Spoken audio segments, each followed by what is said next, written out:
The video for February 21st, 2017 is titled Moving, Confusion, and More.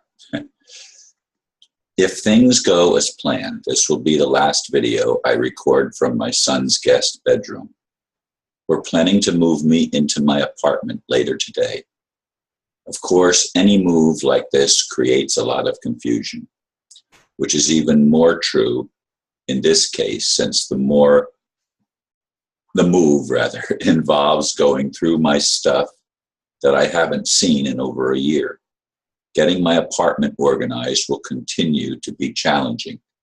I'm discovering that many things apparently did not get moved when I had to get out of my home in a matter of hours last February.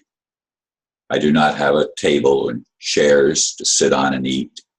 I don't have a shower curtain, and I'm sure there will be other things I will need to purchase as I reestablish myself in my own place.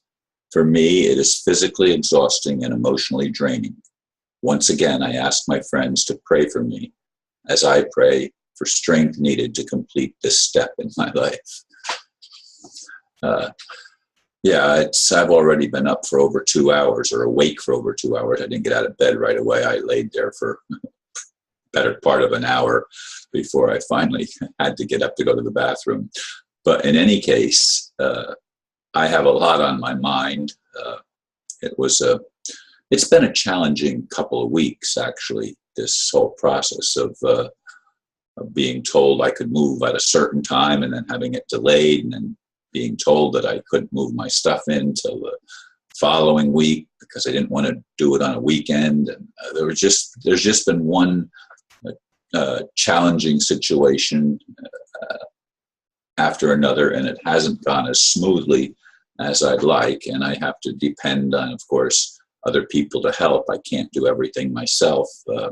It's just not physically and possible, and I don't have, my car is a small car. I certainly can't transport stuff in my own vehicle, so I'm absolutely required to depend on the friendship of others. My son is, of course, going to help me today move the things that are in his home, including the clothing that I have here in his closet.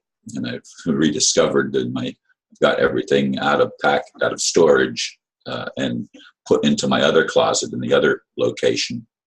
And clothes that I haven't seen in a long time are now available to me again.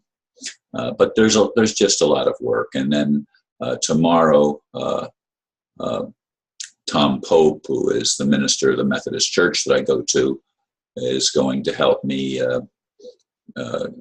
with his truck get my bookcases out of storage, some of my bookshelves, so that I can put at least some of my books up and be available for use. I'm going to have to get rid of 3/4 or more of my library because of the fact that I just am not going to have the room for it. I had a huge library, as I've said in other videos, in my home, and that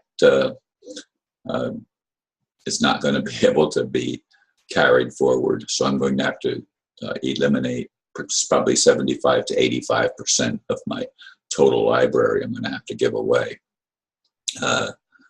in one way or another. And there's still just lots of boxes that need to be unpacked, and lots of things that need to be figured out.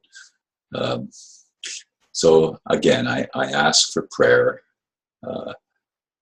This is going to be a short video because I just, as I just think about all that I've gone through and still have to get done, it's just a challenge, and I don't feel like making a long video or a very meaningful video. This goes out basically to those that are my friends and are willing to step up and at least pray for me at the minimum. I don't know what help I need besides the transportation today and tomorrow to finalize some steps in this move. Anyway, thank you for listening, and thank you for bearing with me as I go through this challenge in my life. It's one of many that I've gone through, and I'm sure I'll go through many more. Thank you again. Namaste.